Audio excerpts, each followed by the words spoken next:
जितने आस्था चैनल पर कथा सुन रहे हो, जितने फेसबुक और यूट्यूब पर सुन रहे हो, बहुत सावधानी से सुनना। 2 बार पशुपति व्रत कर लिए, आपने ये कर लिया, आपने प्रदोष कर लिया, आपने सोमवार कर लिया, आपने सारे अनुष्ठान कर लिए, बहुत सारे उपाय भी करे, तो सोमवार के दिन भगवान शंकर को अगर जल चढ़ाया जाता है तो हमारे घर में शीतलता का अनुभव होता है। 1 रुपया भी अगर मंदिर में दान कर रहे हो, 1 रुपया भी अगर आप शिव महापुराण में दान कर रहे हो, 1 रुपया भी अगर कुबेरेश्वर महादेव को दान दे रहे हो, 1 रुपया भी आप अगर भगवान को दे रहे हो, तो इस व्यासपीठ ने पहले भी कहा, आज फिर कहते हैं, किसी से मांग कर मत देना, किसी से कर्जा लेकर मत देना। जब मेरा देव अधिदेव महादेव तुम्हारी झोली भर दे, तब दोनों हाथ में भर कर दे देना, मांग कर मत देना।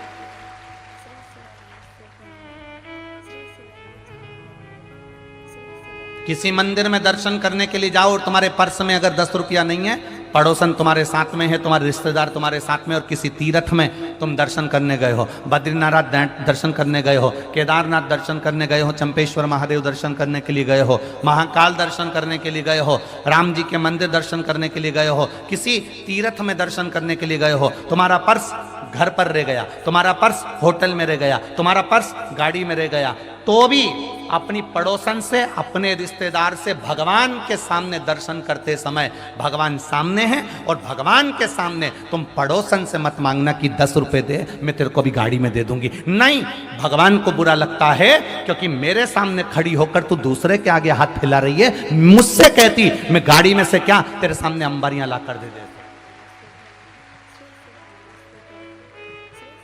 हमारी आदत रहती है, हमारे पर्स होटल में छूट गए, हमारा पर्स गाड़ी में छूट गया, हमारा पर्स वहां रह गया, हमारे पास पैसा नहीं है, हमने पड़ोसन से कह तू देगी ना 10 मिनट, मैं तेरे को बाद में दे दूंगी, देना जरा 10 रुपए, और मुझे चढ़ाना है, मुझे देना है, मुझे आरती की थाली में 10 रुपए चढ़ाना है, मुझे झोली में 10 रुपए चढ़ाना है, जरा देना तू ना। 1 रुपया पड़ोसन से मत मांगो, 1 रुपया अपने रिश्तेदारों से मत मांगो। सास साथ में है, सास साथ में है, और तुम अपनी पड़ोसन से कह रही हो कि मुझे ये चोली का कपड़ा दिला दे, मुझे फाल दिला दे, मुझे पीको करा दे, मुझे ये दिला दे, मुझे वो दिला दे। सास साथ में है और तुम पड़ोसन से पूछ रही हो कि अचार कैसे डालते। सास साथ में है और तुम सास के पांव ना पड़कर पड़ोसन के पांव पड़ रही हो, तो सास को बुरा नहीं लगेगा? अरे बोलो तो जम के, लगेगा कि नहीं लगेगा? घर के माँ बाप साथ में है और तुम दूसरे के आगे हाथ फैलाओ, माँ बाप को बुरा लगेगा। घर के बुजुर्ग तुम्हारे साथ में हैं और तुम दूसरे के आगे हाथ फैलाओ, घर के बुजुर्ग को बुरा लगेगा। मंदिर में भगवान बैठा है और तुम दूसरे के आगे हाथ फैलाकर दान दो, भगवान को बुरा लगेगा। उसको बुरा लगता है कि मेरे सामने आया, मेरे पास आया, मेरे नज़दीक आया, मेरे करीब में आया, और मेरे पास आकर, मेरे करीब में आकर, मेरे नज़दीक में आकर दूसरे के हाथ जोड़ रहा है। मत दो दान, ऐसा दान किसी काम का नहीं जो दूसरे से मांग कर दिया जाए। हमारा भी विश्वास कहता है, इतने सालों की शिव महापुराण कथा का भरोसा और विश्वास कहता है, नहीं है आपके पास देने के लिए, आप रोज शंकर जी के मंदिर में 1 लोटा जल चढ़ाओ, अपनी मेहनत करो, अपना परिश्रम करो, अपना कर्म करो, और मेहनत से पीछे मत हटना। एक दिन महादेव खुद इतना दे देगा कि आप खुद दोनों हाथों से लुटाना चालू कर दो।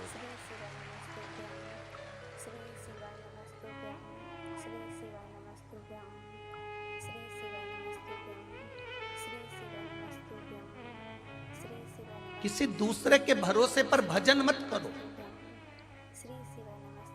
किसी दूसरे के भरोसे पर दान मत करो।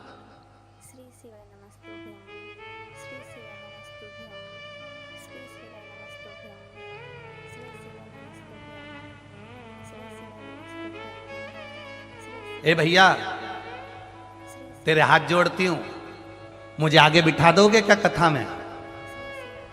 ए भैया, मैं तुम्हारे हाथ जोड़ती हूं, क्या मुझे कथा में आगे बिठा दोगे क्या? तुमने भैया के हाथ जोड़े कि मैं तुम्हारे हाथ जोड़ती हूं, तो मुझे आगे बिठा दोगे क्या? ऐसा हाथ तुम एक बार महादेव के जोड़ कर कह देती कि मुझे आगे बिठा दोगे क्या, वो व्यासपीठ के पास में ले आए।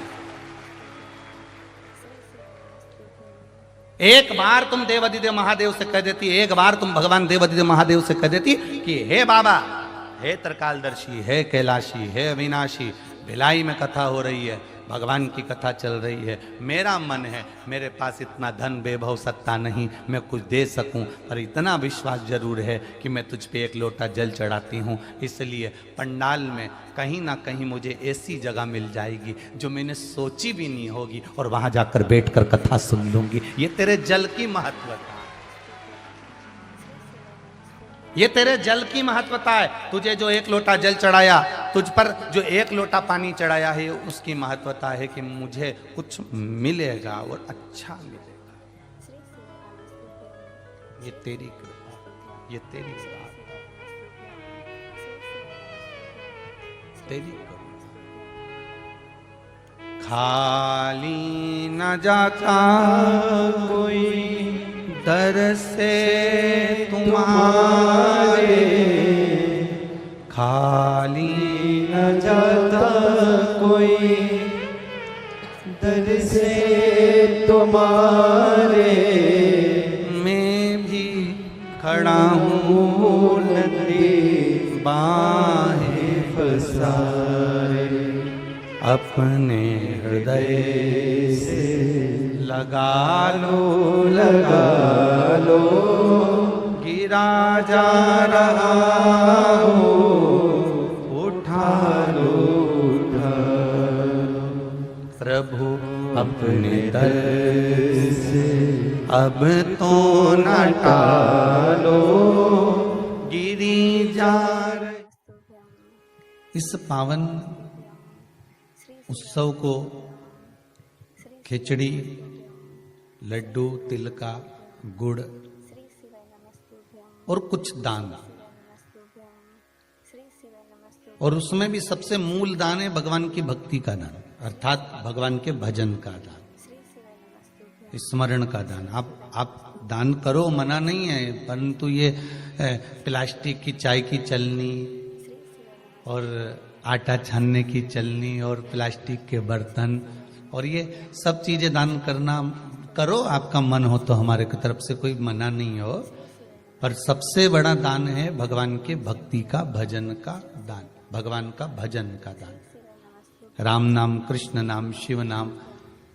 प्रयास करिए मकर राशि के अंतर्गत जब सूर्य प्रवेश करे और आप जब मकर का स्नान करें और मकर संक्रांति पर्व का जब आप स्नान करें तो भगवान की अविरल भक्ति आपके भीतर समाहित हो। भगवान की अविरल भक्ति आपको प्राप्त हो, और इस पवित्र भक्ति के बल पर, इस पवित्र भक्ति के बल पर हम भगवान की सुंदर आनंदमय स्वरूप को धारण कर सके।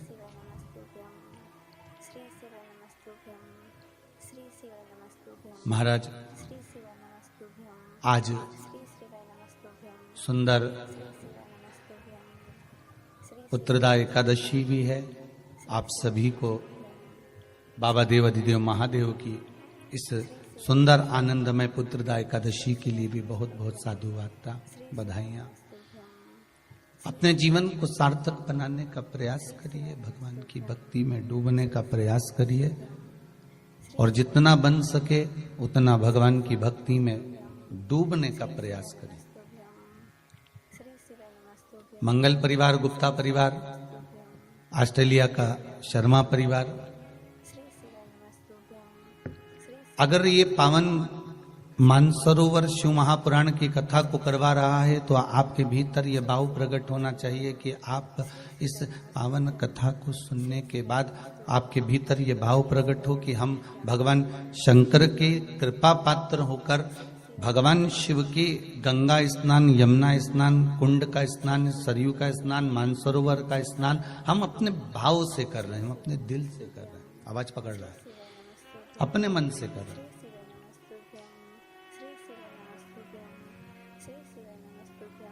निर्मल चित्त से, निर्मल भावों से, निर्मल मन से। हम भगवान को पाने का प्रयास करें तो भगवान मिलता जरूर है।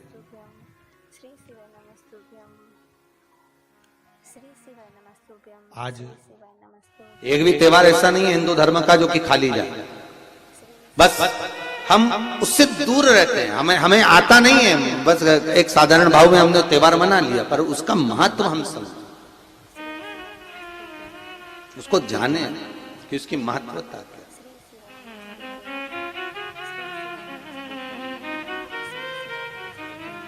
प्रॉब्लम चल रही है, व्यापार में दिक्कत आ रही है, व्यवसाय में तकलीफ आ रही है, या किसी न किसी रूप में कोई ना कोई कष्ट आपको लग रहा है, तो अवधूतेश्वर महादेव का नाम लेकर काली तिल्ली, वृक्ष की पत्ती और एक बमूल का कांटा लेकर, और आप दुकान में से उतार लो चाहे शरीर पर से उतार लो, उसको ले जाकर किसी भी चौराहे पर उसको पटक दीजिए। चौरस्ते पर नहीं डाल सकते तो बहते हुए पानी में डाल दीजिए, बहता हुआ पानी ना मिले तो पीपल के वृक्ष के नीचे डाल दीजिए, पर उसको मकर राशि के प्रविष्ट भाव में ही डालना।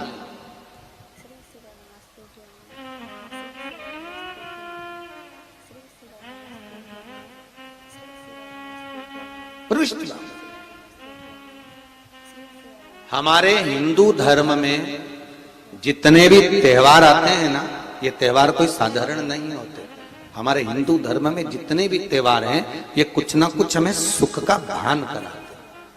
किसी व्यक्ति ने मालूम पड़े कोई भूमि पर कब्जा कर लिया और नहीं छोड़ रहा, तो उसके लिए भी कल का दिन बड़ा महत्वपूर्ण है महाराज, उसके लिए भी कल का दिवस बड़ा महत्वपूर्ण है महाराज। मान लो अगर कोई कब्जा कर लिया हो और वो प्लाट या कोई दुकान, कोई व्यापार की स्थान नहीं छोड़ रहा, तो उसके लिए भी कल का दिन शास्त्र कहता है महाराज जी, शमी पत्र की 5 पत्तियां, कितनी पत्तियां लेना है? 5। शमी पत्र की 5 पत्ती, बेल पत्र की 11 पत्ती।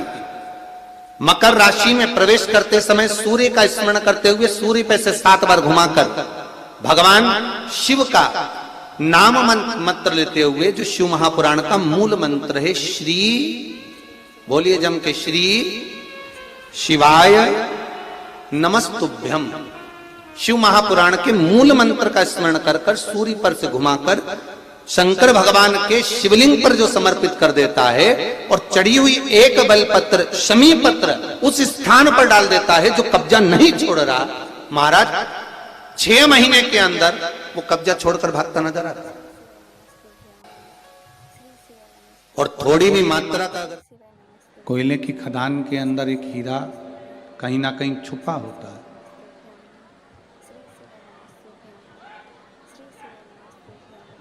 अब उस कोयले की खदान में से हीरे को ढूंढने के लिए अलग से कोई प्रयास नहीं किया जाता, अलग से कोई प्रयास नहीं करना। कोयले की खदान में हीरा छुपा है, उस हीरे को प्राप्त करने के लिए अलग से कोई प्रयास नहीं। खदान में से हीरा निकलने के लिए केवल उस खदान को खोदा जाता है, कोयले की खदान को खोदा जाता है। जितना जितना खोदते जाते हैं आप, जितना जितना उसमें से कोयला निकालते जाओगे, तब कहीं ना कहीं किसी न किसी रूप में वो हीरा आपको प्राप्त हो जाता है, वो हीरा आपको मिल जाता है।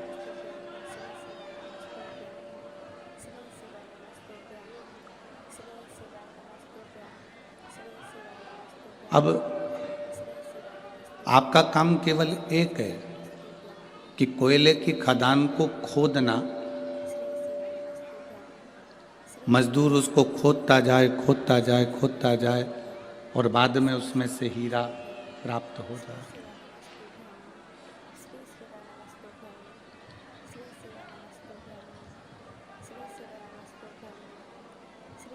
बस मेहनत हमको करना, संघर्ष हमको करना, थोड़ा परिश्रम हमको करना है। अगर हम मेहनत से पीछे हट गए, संघर्ष से पीछे हट गए, तो वो हीरा जो कोयले की खदान में है वो हमको मिलता नहीं है।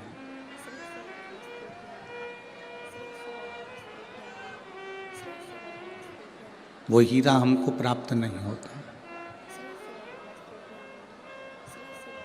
हम जितना जितना संघर्ष करेंगे, हम जितना जितना मेहनत करेंगे, अपना कर्म करेंगे, उसके अनुसार हमारे पास में वो हीरा अवश्य प्राप्त हो। शिव महापुराण की कथा भी यही कहती है। शिव भक्ति, भगवान शंकर की अविरल भक्ति एक हीरे की तरह। उस हीरे को यदि हमको प्राप्त करना है, उस हीरे को यदि हमको प्राप्त करना है, हमको चाहिए, तो आप इस शिव महापुराण के अंदर प्रवेश करते जाओ, जाते जाओ, जाते जाओ, जाते जाओ, आखिरी में शिव भक्ति का हीरा तुम्हारे हाथ में होगा और तुम्हारा कार्य सफल होगा। अकाल मृत्यु वो मरे जो काम करे चंडाल का, काल उसका क्या बिगाड़े जो भक्त हो महाकाल का। जो शिव की आराधना करता है, शंकर की उपासना करता है, शिव भक्ति में डूबा रहता है, वो किसी अन्य से डरने की उसको जरूरत नहीं होती। उसकी भक्ति का बल उसके पास में होता है, उसके विश्वास का बल उसके साथ में होता है। आप इतनी इतनी दूर से कथा का रस तत्व ग्रहण करने के लिए आते हो, एक विश्वास के साथ आते हो, एक भरोसे के साथ आप यहाँ पहुँचते हो। महाराज, यदि आपका लक्ष्य पक्का है, आपकी मेहनत पक्की है, आपका परिश्रम पक्का है, आपका कर्म की प्रधानता पक्की है, तो ये निश्चित है कि शिव मिलेगा और आपका दुख कटेगा। ये निश्चित है।